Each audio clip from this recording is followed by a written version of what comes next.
আসসালামু আলাইকুম, কেমন আছেন ভাই?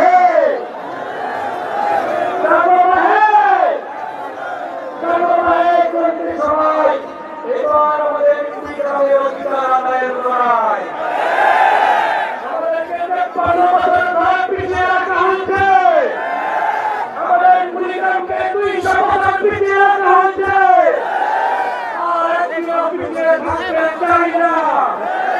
ডক্টর শফিকুর রহমানের নেতৃত্বে, জামাত ইসলামের নেতৃত্বে এবার ইনসাফের জোট হচ্ছে, এবার জালালির জোট হয়েছে। ইনশাআল্লাহ কুড়িগ্রামকে আমরা বৈষম্যমুক্ত করে ছাড়বো। আমি শুধু একটা প্রশ্ন রাখতে চাই, তার আগে আমি আমার গতদিন আমার সম্পর্কের দাদু উনি বললেন কি নাকি একটা মার্কা সাপড়া করি চেনা যায় না। দাদুকে একটু বলতে চাই, দাদু দেখেন কতগুলো লোক আজকে সাপড়া করি করতেছে, তাই না? আমরা সিনিয়র পলিটিশিয়ানদের সম্মান দিয়ে বলি আমরা সম্মানের রাজনীতি করতে চাই। আমি কিছু কথা বলতে চাই। আমার কুড়িগ্রামবাসী একটা দুঃখ হলো, আমরা আমাদের এখানে কি আছে বলেন তো, একটা নাম বলেন কি আছে? কিছু নাই, একটা হসপিটাল নাই। হসপিটালটা নিজে একটা রুগী, এটা রুগী পাওয়া যায় না,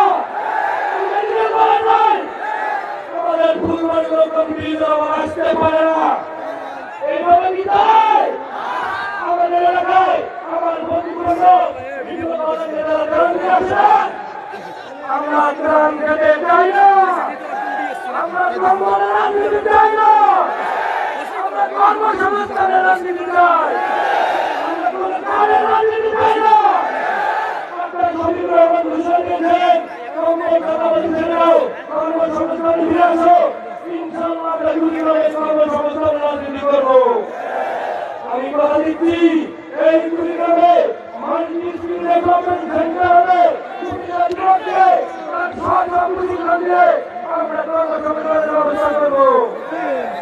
আমাদের নারীদের জন্য আমরা কুড়িগ্রামে কুড়ি শিল্প বানাবো ইনশাআল্লাহ।